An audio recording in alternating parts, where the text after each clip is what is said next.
Hi there, and welcome to my new training on guidelines to building a website. So, by now, I'm sure most of us have come across a number of websites that's been from Facebook social media websites to personal websites like mytpmoments.com. We have seen so many websites online on our phones, on desktops, and we know that websites are very important too, and you cannot do without a website in today's era. I mean, for people to get to know about your business or to get to find out about what you are doing, you need to have a website, right? Social media pages and the like are not just enough anymore. Websites accord you the opportunity to explain more about what you are doing, about what your business is about, whether it's an online or offline business. And so in this lesson, we're going to be looking at how or what you need to set up a website. And I look forward to showing you a couple of steps, and stay tuned. Okay, so the first thing that we are going to look at is that most customers will expect to find your business on the internet, like I said earlier. So whether you're selling your products online or simply want to provide some information about your business or your contact details, having a website is almost essential. Okay, and it's also a good idea to think about what you hope to achieve with your website before you start creating one. Okay. I know there are many people that come saying, Tola, can you help me set up a website? And when I ask them, is it a dynamic website? Is it just one that provides information? They don't really understand what I mean by that. But what you have to realize is that if you're going to have a website and it's going to be just for the sake of information or static, you don't have to spend much money on it or much time on it as opposed to a dynamic website. And with a dynamic website, you've got to look at a number of factors like your hosting plan. You've got to look at a number of factors like how many people you want to see, your analytics, and the like. So it's really important to know what type of website you want by knowing what you want to achieve with it. And one way to do this is by researching what your competitors' websites look like. And it's a good idea to see, oh, okay, if this person's website looks like this, I think I'd like my website to look similar to that. And they don't really have to be local competitors. There could be international people, websites. There could be websites in a country that you probably don't do business in. But it's just a good idea to see what other people are doing on their websites and then try to copy that and do it on your own. I find that to be one of the easiest ways to get ahead. Okay, so now we're going to look at a couple of things that you need to set up your website. Okay, so many people have been asking me, Toela, I'm looking for a web developer, but I don't want to be overcharged. What should I consider when starting or building my website? What is it that I need to get started? And so right now I'm going to explain to you a few steps and a few key things that you need for your website to get started. But please be aware that this is not all you need for a website, but these are the key things that you need to get your website started, and you must know this whether you're a web developer, a web designer, or not. And even if you're a mechanic, you need to know these things if you're looking to set up a website. Okay. So the first thing that you need to look at is getting a domain name. So a domain name is that often a domain name is often the first thing you need when starting a website. It is your digital address that people use to get connected to your website. For example, www.tpmoments.com. Okay. A domain name always starts with the www dot in front. Okay. However, in today's era, when people are calling out domain names, really don't start with the www dot in front because it is common sense that every domain name starts with that. So you'd probably just say it as tpmoments.com, or you'd say facebook.com, or you would say mybusiness.com. It doesn't really have to be something that you mention with a www dot in front. But then you gotta ask yourself, how do I purchase a domain name? Okay. So some popular domain name providers are companies like GoDaddy and Namecheap. Okay, so I know these names sound a little bit funny, but these are just bright names and that people that this company owners decided to use for you to be able to purchase a domain name from them. So when you go to the GoDaddy website, which I'll show you in a moment how it looks, you'll be able to buy or purchase a domain name from there. And they vary according to price from $10 to $20 per year. So you have to realize that you are when you're setting up a website, you gotta put in a bit of some investment. It may seem quite costly, but it's not that expensive depending on what providers you use. But I would encourage you that you continue. as you start with your website process building, you put it in mind that you may need to spend a bit of some money. But I guarantee you that it's worth it, and it's very, very important for you to have a website, as we have already discussed. So I'll give you an example of how a domain name looks like. So this here, excuse me, is my domain name. Okay, this is the domain name for my website, which is www.tpmoments.com. A domain name is usually put in what you call as an address bar. So when you are typing up something in your search engine and it comes up in your address bar, then you know that that is the domain name that you are dealing with. Okay. And so I said I would show you how GoDaddy looks like. So this is how the GoDaddy website looks like. This is GoDaddy UK. I don't know, for some reason when you're based in Zambia, it automatically brings the UK website and not the USA one. So this is the GoDaddy domain name. And if you would like to purchase a domain name, this is where you get to type and search and see if it's available. So here's one thing that you should remember.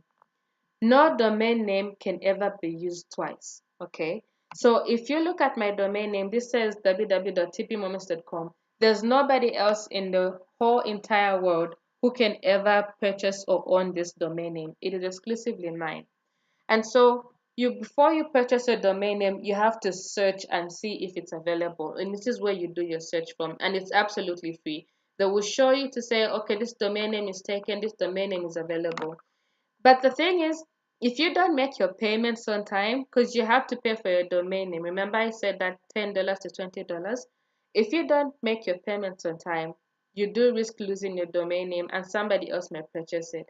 So you have to be aware and vigilant of making payments on time. And that $10 is usually a yearly payment. So it's something that you make a payment once for the whole year, but it's very easy to forget. So you have to keep on top of things to remember to make your payments. Otherwise, the next time you'll be renewing your payment, you'll find that somebody else has bought it and you'd have lost out on your domain name. Okay, so it's very, very important that you get to keep track of your payments. And so another thing about domain names, do not use a name that is difficult to spell or hard to spell, because you don't want to have a situation where people are mistaken if it should be a U or an I, or is it the I before the U, because if this domain name is misspelled without the A, this page will not come up. So it's very important that when you are making your domain name or selecting a domain name, it is exclusive to your brand. And even if it's taken up, try to choose some acronyms that are closer to your brand. Do not put a whole sentence. So let's say you've got a very long name and you're trying to create a personal brand online. Try to shorten your name, or try to use your first name or your last name, or just a combination of your two names. You don't have to use all your 5 names to create a domain name. Okay. So the next thing that we are going to look at is choosing a website building software. Okay. So there are many softwares that you can use to build your website. We have what you call Wix. So you can Google this. You can just put wix.com or Wix, and I'll show you exactly how a Wix page looks like. So a Wix website is basically a drag and drop kind of arrangement. It is the best platform I can advise if this is the first time you're building a website, because it's very, very simple. Remember when we were in primary school, when we had these coloring books? All you had to do is fill in the shade of color that you want on the dress of the cartoon figure or on the track that's on the page. And it's very similar. You just get to pick what you want and where you want it to be on your website. And that's exactly how Wix works, as well as Squarespace and Weebly. Okay, so if you are looking to set up a website real quick, I would advise you to use these platforms. So I'm not so sure about Squarespace and Weebly, but I know for Wix they do have a free version. However, with a free version, you don't get to own the domain name. So remember I talked about having the domain name as tpmoments.com. When you're using Wix, your domain name will be tpmoments.wix.com. So that's okay, but it's not so good for your branding, because then people will know where you built your website from. And on top of that, you are actually advertising for Wix itself. So I'd advise that you probably get the paid version. The paid version has got a monthly fee to it, but it's not so exorbitant, and I think you can afford to pay for it. And the goodness with Wix websites is that they already come secured and everything. All right. So I will now talk about WordPress. WordPress is for advanced web designers, or you need to spend some time to learn how to use WordPress. WordPress for me is the best because you can customize your website to look however you want it to look.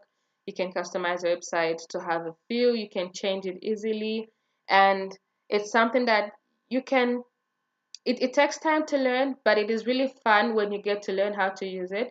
And that's the platform that I used to build my website. So it took me about 8 months to learn how to use WordPress. And I still had to learn via trial and error. But I would advise that if you do have some time and you're looking to probably start a website building business, you can take time to learn about WordPress from YouTube videos, from other platforms, and it's very, very versatile. And I'd advise you to go ahead with that. Okay. So I said I'd show you how a Wix looks like. So this is just a screen grab of how the Wix website, Wix.com front page looks like. So it tells you this is the place to create professional websites, and all you do is just get started. You can see here the templates that you can use, and you also the subscriptions. As I told you, there's a monthly fee to it. You sign in, and it's basically very, very easy to use and self-explanatory. Okay, so the next thing that you have to do is get website hosting. Okay, so a host is the storage unit where your website content lives online. And I know this sounds a little bit like some technical jargon, but I'll try to explain to make it simpler for you. So whenever someone enters a domain name in a web browser, the browser will fetch your website content from your website host. Okay. The type of hosting you choose depends on how many visitors you have coming to your website. The cost of your hosting will increase when more people visit your website, as you will need to upgrade from basic to advanced hosting. So I'll take it like this. Okay. Imagine you are a domain name. Okay. You have got a place to stay. You need a home. You need a house. You need a room for you to stay in. That house is what is called a host. A website cannot exist without a host. Just like you need a place to stay, your domain name needs a place to stay, and that is what you call a host.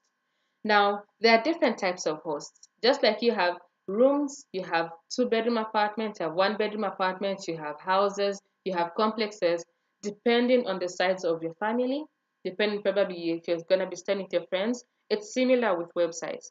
So if your website, like I mentioned in the beginning, is just for information purposes, there's no need for you to pay for extreme hosting services. And I must add that hosting is also another fee that you have to factor in. Okay. And if your website is a dynamic one, like my website, which has got an e-commerce store on it, it's got blogs. I put a blog post every often. I put about 3 every week. You need a website that can contain that traffic. Because what happens is if you have a website that cannot handle the amount of activity happening on your website, it's going to crash. And when your website crashes, that's the last thing that you want to happen, or because you didn't know about hosting. So it's very important to know where your website is going to be hosted.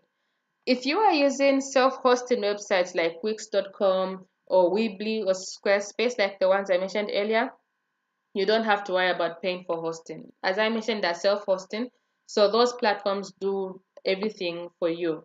Okay. However, you do not really have much control over it, and you cannot really set up an e-commerce store with Wix.com. I would advise that if you're looking to set up an e-commerce store, you probably Google some of these like Etsy.com, or you can sell your stuff on Amazon. That's if you're not looking to have your own website. But as for now, I'd like you to know about hosting. And please also find out from your web developers what hosting or host they're using for your website, because at times people get to use fraudulent hosting companies, and you find that information on your website is stolen, or your customers or clients' information is stolen. So it's really, really important that you get to know which ones are the good host providers. And I am going to list them on right now and show them to you, the host providers that I trust and which are highly rated as well by other web developers. Okay, so once two of these host providers are HostGator and iPage. I personally love iPage because they have got a good support system. As you know, with these technical things, there's always there'll be a time when you face a problem. and you need to have support systems. So even when you're using a host for your website, make sure it's one that has got response to your queries and people that can chat with you as and when the problem is happening. The other hosts that I would suggest are Bluehost and GoDaddy. So this is what is contained about hosting. I know this may seem a little bit complicated for now, but trust me, as time moves on, you will get to understand exactly what the hosting is about and what is entailed for your website to have a good host and to get moving on with building your website. Okay. So the fourth thing is you need to choose a website template design. Now, this is what I find to be the most exciting part of it, because now you get to be creative. You get to use your graphic design skills. Even if you're not a graphic designer, there's so many website templates on the internet that you can use. Okay, depending on what platform you're using to build your website. If it's a self-hosting website like Wix.com or WordPress, there's so many templates that you can choose from.